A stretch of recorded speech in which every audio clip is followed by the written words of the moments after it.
Coming up on CMI, Barry Zito has parlayed the game's best curveball into the richest pitching contract in baseball history. Now, the Giants lefty sits down with Chris Myers and reveals what it's like playing alongside that other Barry these days. Barry Bonds, is your view of him different now that you're on the same team? I always felt that he was, a real nice guy and really engaging. He doesn't have that perception on the outside. Yeah, on the outside, no. And I don't think anyone should. Zito also says which he wants more, another Cy Young or a Grammy Award. Tells how Sandy Koufax has helped improve his game and explains how he handles the big-time pressure that comes with his huge new contract. Do people treat you differently? I don't think you can ever live up to the expectations. That's not what my goal is to try to appease all these people. My goal is to just keep doing what I've been doing. Find out if San Francisco's poised for a giant leap with Barry Zito on the mound. Right now on CMI, the Chris Myers interview.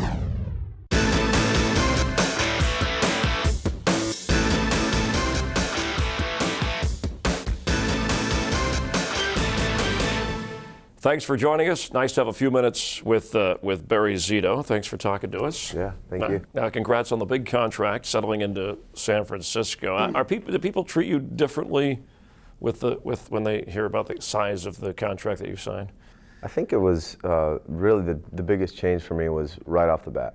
The first couple of weeks in the offseason that it happened. And of course, that number's being thrown out, all the media outlets, and it's starting to be ingrained in my head. And Brian Sabin, our general manager, said you might as well tattoo 126 on your forehead. 126 million, though, does that put? Obviously, you always want to do well, but I've talked to other professional athletes who get those kinds of deals, and even within, they feel like they have to live up to that number, and it just makes their job more difficult. Yeah, I agree. I think the biggest trap to fall into is to feel like you have to do more. You have to be twice as good as you were. Where the reality is that the market, was really the reason for whatever, money guys are getting. And, we just have to be ourselves. And, I got hired to come here and be myself. Whatever that is what that is. But I need to realize that instead of, I need to be Barry now to the exponential, of 100 or whatever it is. So, you don't say, am I worth 126 million, right? You just say, I'm going to do what I do, which is pitch, win ball games. Exactly. I don't think you can ever live up to the expectations. I don't think you can ever. There's not going to be every fan or every person that watches the game saying, "Oh yeah, I think it was a great investment." Or whatever. That's not what my goal is to try to appease all these people. My goal is to just keep doing what I've been doing, and everything that's swirling around me is just kind of out of my control. It almost sounds more staggering. Even you, when you got the text message, right? I think when the numbers were offered from your agent, Scott Boras, I mean, it wows you, right? When you see it written out. Yeah, it does. It does. I think that there's a misconception that people think that, athletes, high-level athletes or whatever it is, we just take these things for granted. But, I still feel like a kid inside that's just playing baseball and having a great time. And so when I see something like that, I don't know how to react. What do you need to do? I mean, you got time in your career. Is winning a World Series? I mean, you've won some other awards. Is that what's next for you? It definitely is. You come up to the league, the first 5-6 years till you're a free agent, you really want to establish yourself. Make sure that you're in the league, you're staying here, you're not getting sent to AAA, you're an established player. After that, those personal things don't satiate you as much. So to come here now and to try to add, a winning attitude to this clubhouse and bring a sense of freshness to this clubhouse and get us, to a playoffs, and from that point anything can happen. And your personality is such, well, how would you describe? I know you're a guy, people have always said, aside from what you do on the field, that you're a guy that's constantly working to get better. Maybe perfectionist, does that help to cover you? Maybe, yeah. I think that it's just never being satisfied, leaving no stone unturned. I remember growing up, my father, we would order all these books on baseball, like publications, newspapers, this, that. I was just like, what is all this stuff? What are we doing here? We're wasting all this time. Yeah, no, listen, he said, if we read this whole book, 300 pages, and we learn one thing, then it was worth it. But your dad kind of had a sense early on. In fact, your mom even talked about the birthmark on your left hand, right? That's a sign that you're going to be a pitcher. She said that at a young age. And your dad made sacrifices, I think, to make sure that your baseball career, that you continued on that. Yeah, certainly. My dad really kind of put his music on hold and was in the backyard with me. We were working a lot. And my mom at the time was a pastor. So we had one person in the family working, and she was getting a minister's allowance every week, which is, you know, a lot of money. Yeah, a lot of money. So, and then I would go to Randy Jones and take pitching lessons. And your dad kind of took some of the family money to pay the former Padre pitcher, a lefty, to kind of work with you. Yeah, so I think, you know, learning now what they had to do to make room financially for those things, even though it sounds like $50 a week, it was quite extensive what they had to do. And even a knee surgery that I got in '98, that we were going through some old documents, and my mom came across how she had mapped out, you know, borrowing the money because we didn't have insurance. You know, from this person, you know, borrow from grandma and this and pay it back here, and here's when. And it's pretty interesting to see that stuff. Yes. You know. The family investment paid off. We'll continue with Barry Zito. We'll talk about the other Barry on the Giants and some great lefties that he admires when we continue here on CMI. Also coming up. Where do you get your competitive edge that you need to have on the mound to get the job done or in the game? I think I fault when I feel like I have to be angry on the mound. Because when I try to generate those things artificially, I don't know how to do it. That's not me. Plus, should the commissioner and Hank Aaron be in attendance when he's setting the record? get the answer next on the Chris Myers interview with Barry Zito.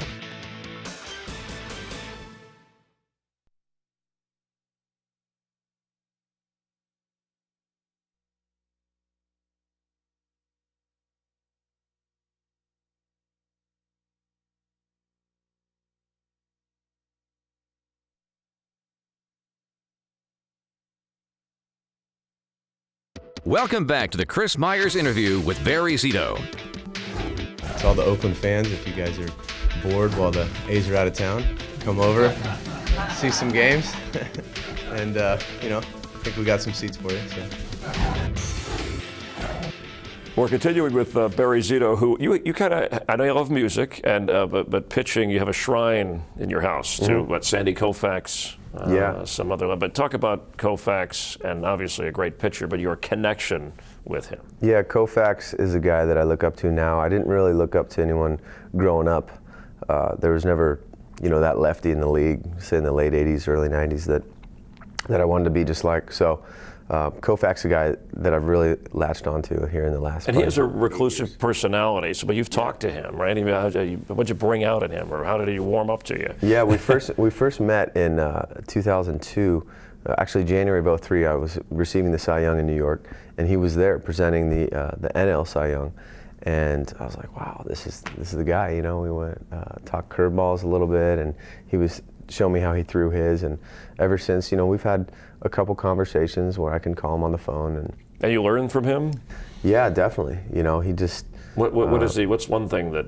He would just say, dominate that down and away fastball, you know? Okay. And at this point in my career, I'm throwing 80% fastballs in and, you know, have no sink on my ball whatsoever. So I'm throwing nothing away. And so I'm listening to this going, okay, wow, that's different for me. You know, I'm usually throwing cutters in on guys all the time.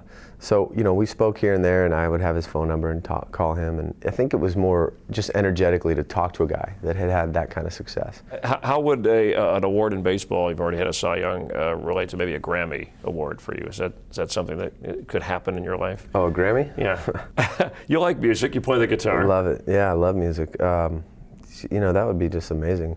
I think what I've learned from getting the Cy Young is that you don't get awards by trying to attain them. You just, you know, you get awards by sticking with your passion and work hard every day and be determined, and then those things will come at you, and you know, you can enjoy them, but you can never make them, you know, I call it like a false god. You know, you can't ever worship that, and because that was just a byproduct of something else. So if a Grammy ever came, that'd be great, but it wouldn't be a result of me trying to get one. But music is your escape, or you do it for fun? Yeah, I think a little of both. I think it's in my blood. You know, my whole family's done music dating back to, you know, the 40s, and you know, I've been in my sister's band for years now. And, what's the name of the band? It's the Sally Zito Project.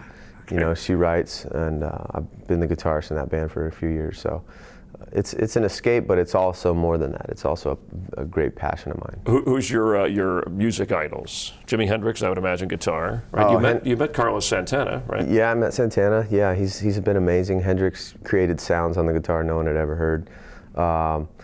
I like the old kind of jazz guys, Joe Pass and Wes Montgomery. Okay. Ben Folds is a huge muse for me. He's a piano guy. Okay. But, he writes, I think he writes on guitar. So there's so many. Stevie Wonder's probably the #1 of all time. Is there a type of music you listen to before you pitch that puts you in the right mood, or does that change? I think for me, it's just to get in a good headspace. So whatever it is that day. Pat Metheny Group, been listening to them quite a bit lately. It's something that just, I'm not the kind of person that listens to these like death metal, hard rock to get me in this kill mode. I just get something that makes me feel good, and if there's certain harmonies or certain rhythms that really kind of contrast in my head, and it'll get me grooving, and then I'll be in a good headspace, and I go out to the field. So there is a little musical tie-in. There's a little musical feel to how you pitch or how you approach your job. Yeah. As a major leaguer. How do you have kind of a easygoing, free spirit approach, Zen-like, if we can call it that. Where do you get your competitive edge that you need to have on the mound to get the job done or in the game? That angry. Yeah, I think I fault when I feel like I have to be angry on the mound. I think you can be competitive and you can showcase your skills, and you can be in that mano-a-mano competition without having that place come from fear or hate, anger, all those things. Because when I try to generate those things artificially, I don't know how to do it. That's not me. Barry Bonds, what kind of a teammate? Is your view of him different now that you're on the same team than before you were a Giant? I think I always had a pretty dead-on view of how Barry was. Once you get him in in kind of a good space, I always felt that he was a real nice guy and really engaging, and which he's always been since I've been seeing him since I came up to the league. He doesn't have that perception on the outside, Yeah, on the outside, no, and I don't think anyone should, because how can you be a superhero on the baseball field and superhuman almost, and then the fans expect you to be that when they're down by 2 in the bottom of the 9th or whatever. And then they expect you to just be like a completely regular human being in a restaurant. I'm sorry, you're not regular. Yeah. You're the only guy that can do these things on the field, probably in the history of the game. So, let's love that and deal with what we have to deal with off the field. Because, would you rather have it the other way, where he couldn't even play baseball well at all and probably never got to the big leagues, but he's a nice guy in the restaurant? Which one would you rather have? But you could do both. I mean, hey, it's a battle. It's a struggle. Should the commissioner and Hank Aaron be in attendance when he's setting the record? I don't know about the whole politics of the situation, and I'm sure Barry's not even concerned with it. I think he just wants to do his job, help the team win, and stay as focused as he can. And anyone else that wants to do, if they want to come cheer him on, or if they don't, or they want to get caught up in their own worlds of drama, let them. All right, we'll continue with Barry Zito. Strikeout for Troops, benefiting the military, his cause. We'll address that when we return. Coming up next. True that you throw as well or similar to when you did in Little League at age 7 or 8? I think the main similarity would be the curveball. I've been throwing that since I was 7. It was unfair back then. Also ahead. In your new contract with the Giants, that you can't surf? I think that it wasn't so much that I was going to get hurt surfing on a wave. I think it was they were just worried about sharks, to be honest with you. Really? So, yeah. You have to worry about different sharks when you have that kind of money, too. Yeah, right? exactly. Yeah, there's all kinds of sharks in the water. That's next on the Chris Myers interview with Barry Zito.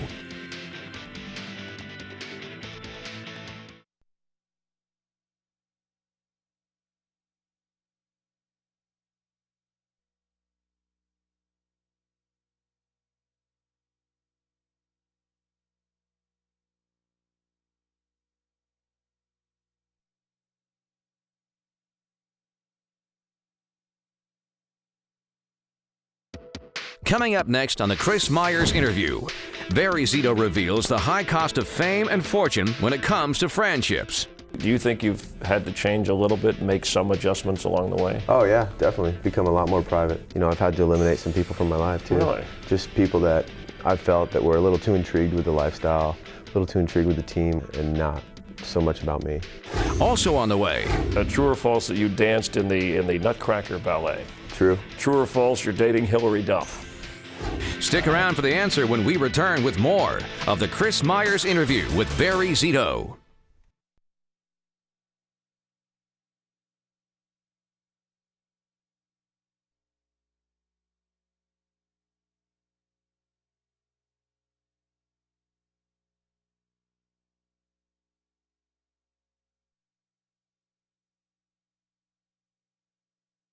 You're watching the Chris Myers interview with Barry Zito.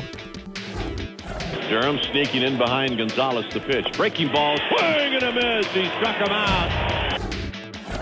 Talking with Barry Zito, now 29 years old, May his birthday month. True that you throw as well or similar to when you did in Little League at age 7 or 8? I think the main similarity would be the curveball. I've been throwing that since I was 7. same stuff, huh? Same exact thing. So it was unfair back then. I mean, no one even had a breaking pitch. So, I had this big sweeping curveball, and it was not the Little League curve that they all preach. I was actually, kind of breaking my wrist, and, hopefully there's no lawsuits coming at me now. Why were you tampering with your delivery this spring? I know you said you try to always check and improve and that type of thing, but that's risky when you're having the success you're having. Yeah, it is risky. I've always tampered with things, even in the big leagues, but all coming up, I would change things. I would work on things throughout the course of the game and never really hit any train wrecks. I think if you're not getting better, you're getting worse. And so I wanted to just try some other things mechanically, and I incorporated a couple of them, and I went back to what felt comfortable, obviously with games coming on. But in the off season, I'm still going to experiment with things and always see what feels a little more powerful or more smooth. Is it true that in your new contract with the Giants that you can't surf? Yeah, it is true. And you had to give that up because danger, obviously. A factor? I think that it wasn't so much that I was going to get hurt surfing on a wave, hit my head on the board. I think it was they were just worried about sharks, to be honest with you. Really? So, yeah. You have to worry about different sharks when you have that kind of money, too. Yeah, right? exactly. Yeah, there's all kinds of sharks in the water. So even out of the water, circling. Yeah. But you did have a near-death experience surfing, right, at one time? Tell us about it. You gave up surfing for a while? Well, the fault was that I had only been surfing 6 months. Oh, okay. And I was surfing at Black's Beach in San Diego, surfing 18-foot faces. They call that triple overhead. To this day, it's still the biggest waves I've ever been. I should not have been out there, and I got held under for a long time, and then came up, and there's like a big layer of foam, so it's like you're grasping. There's foam everywhere. So I didn't surf for a while after that. I was a little shaken up, but I could definitely handle that now. Mm-hmm. It's just that I was out there after 6 months of surfing.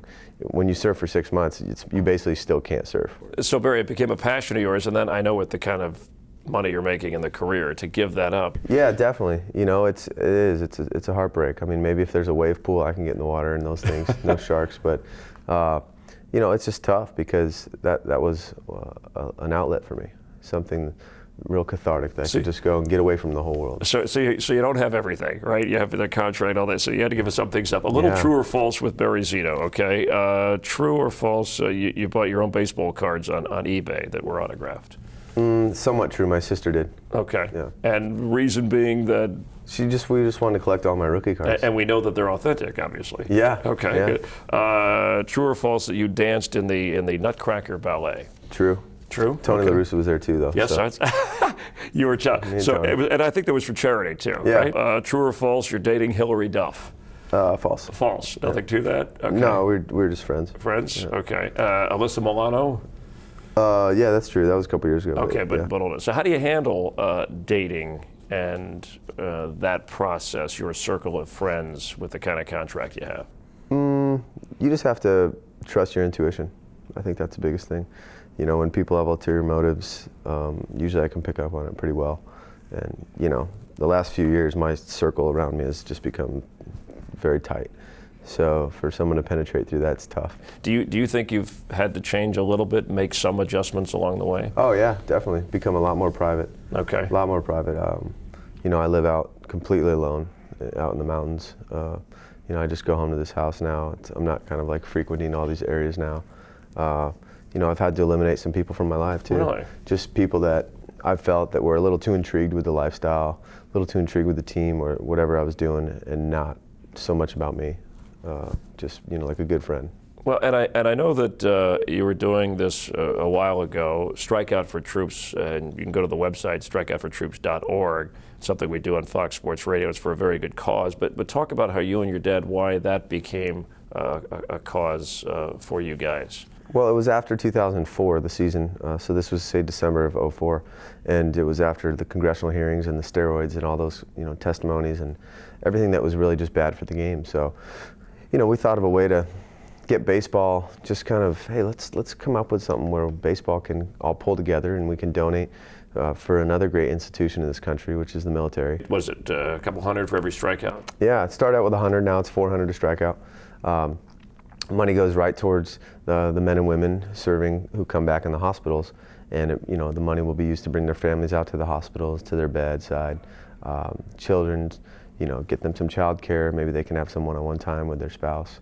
Anything that will mentally help them recover, because when you feel good, you're going to recover faster. And the touching moment too, they had a flag that the troops raised in Iraq. It was you and our country representing Strikeout for Troops, which had to make you feel pretty good. That was amazing. It was such a surprise. Kathy Jacobson, who's basically ran the whole Strikeouts for Troops, she's amazing. She surprised me. She had her and a doctor friend of mine, Dr. Day.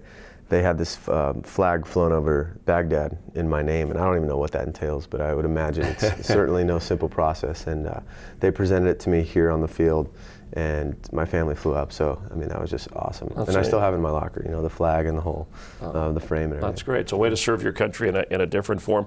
Is it important for you to leave a legacy in baseball? Certainly. You want to definitely increase awareness of certain things, and that's a bonus we have as being in the public eye. For me, it's definitely just come together, just support these soldiers out here, and you don't have to support the war, but hey, these are fellow Americans going out doing their thing. So. And as someone who appreciates the game and the profession, winning a World Series, Hall of Fame. Yeah, it's a fine line. With a World Series, I think, wanting to win a World Series is definitely something that you'd want in the forefront, because that's something that's a little more in your control. Whereas winning an award, it gets voted on, and you don't really know that process. But winning the World Series is definitely the goal right now, and I don't think we should shy away from focusing on that. All right, or talking about it. Thanks for your time. It's always good talking to you, and we really appreciate it. Chris, always a pleasure. All right, and good luck to you. Barry Zito with us, and we thank you for watching, and we'll see you next time here on CMI. Take care. Tune in next week when Chris sits down with Kareem Abdul-Jabbar. The Hall of Famer reveals how he went from 6-time league MVP to best-selling author. The legendary center also explains why some fans actually remember him more for his role in the movie Airplane. Get the full story on the next episode of CMI, The Chris Myers Interview.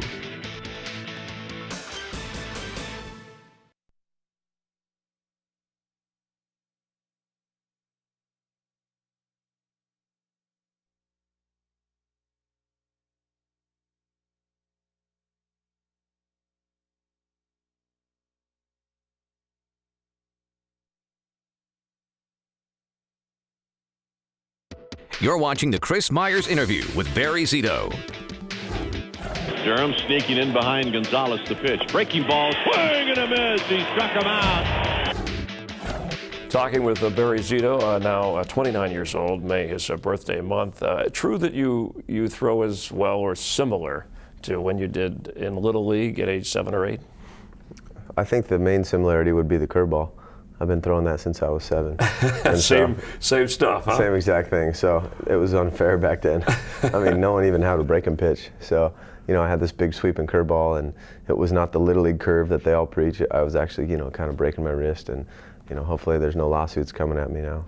Why were you tampering with your delivery this spring? I know you said you try to always check and improve and that type of thing, but that's risky when you're having the success you're having. Yeah, it is risky. I've always tampered with things, even in the big leagues, but all coming up, I would change things. I would work on things throughout the course of the game, and never really hit any train wrecks. I think if you're not getting better, you're getting worse, and so I wanted to just try some other things mechanically, and I incorporated a couple of them, and I went back to what felt comfortable, obviously with games coming on.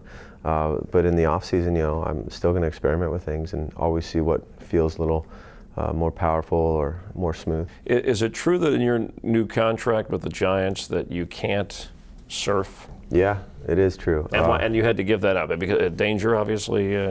A factor. I think that it wasn't so much that I was going to get hurt surfing on a wave, hit my head on the board. I think it was they were just worried about sharks, to be honest with you. Really? So, yeah. You have to worry about different sharks when you have that kind of money too. Yeah, right? exactly. There's all kinds of sharks in the water. So even out of the water, circling. Yeah. But you did have a near-death experience surfing, right? At one time. Tell us about it. You gave up surfing for a while. Well, the fault was that I had only been surfing 6 months. Oh, okay. And I was surfing at Black's Beach in San Diego, surfing 18-foot faces. They call that triple overhead.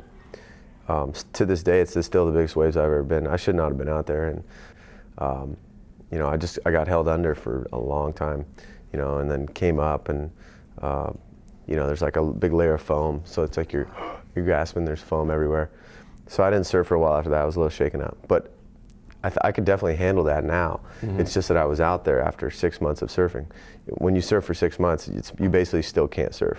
So Barry, it became a passion of yours, and then I know with the kind of money you're making in the career, to give that up. Yeah, definitely. It's a heartbreak. I mean, maybe if there's a wave pool, I can get in the water and those things. No sharks, but it's just tough because that was an outlet for me. Something real cathartic that I could just go and get away from the whole world. So you don't have everything, right? You have the contract, all that. So you had to give us some things up. A little true or false with Barry Zito, okay? True or false? You bought your own baseball cards on eBay that were autographed. Somewhat true. My sister did. Okay. Yeah. And reason being that we just wanted to collect all my rookie cards. And we know that they're authentic, obviously. Yeah. Okay. Yeah. Good. True or false that you danced in the Nutcracker Ballet? True. True. Tony La Russa was there too, though. Yes, so. You were and I think that was for charity too, yeah. Right? True or false? You're dating Hillary Duff. False. False. Nothing to that. Okay. No, we're just friends. Friends. Yeah. Okay. Alyssa Milano. Yeah, that's true. That was a couple years ago. Okay, but older. So how do you handle dating and that process, your circle of friends, with the kind of contract you have? You just have to trust your intuition. I think that's the biggest thing. When people have ulterior motives, usually I can pick up on it pretty well. And, the last few years, my circle around me has just become very tight. So for someone to penetrate through that's tough. Do you think you've had to change a little bit, make some adjustments along the way? Oh yeah, definitely. Become a lot more private. Okay. A lot more private. I live out completely alone, out in the mountains. I just go home to this house now. I'm not kind of like frequenting all these areas now. I've had to eliminate some people from my life too. Really? Just people that I felt that were a little too intrigued with the lifestyle, a little too intrigued with the team or whatever I was doing, and not so much about me. Just like a good friend.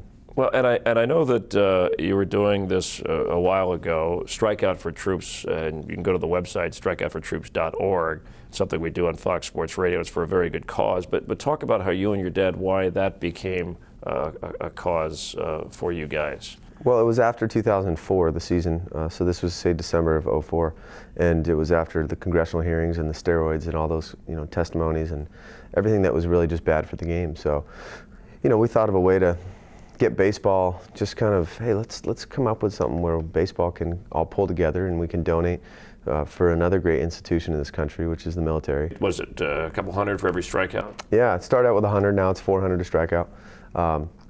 Money goes right towards the men and women serving who come back in the hospitals, and the money will be used to bring their families out to the hospitals, to their bedside. Children, get them some child care. Maybe they can have some one-on-one time with their spouse. Anything that will mentally help them recover, because when you feel good, you're going to recover faster. And the touching moment too, they had a flag that the troops raised in Iraq. It was you and our country representing Strikeout for Troops, which had to make you feel pretty good. That was amazing. It was such a surprise. Kathy Jacobson, who's basically ran the whole Strikeouts for Troops, she's amazing. She surprised me. She had her and a doctor friend of mine, Dr. Day. They had this flag flown over Baghdad in my name, and I don't even know what that entails, but I would imagine it's certainly no simple process. And they presented it to me here on the field. Family flew up, so that was just awesome. I still have it in my locker, the flag and the whole, the frame and everything. That's great. It's a way to serve your country in a different form. Is it important for you to leave a legacy in baseball? Certainly. You want to definitely increase awareness of certain things, and that's a bonus we have as being in the public eye.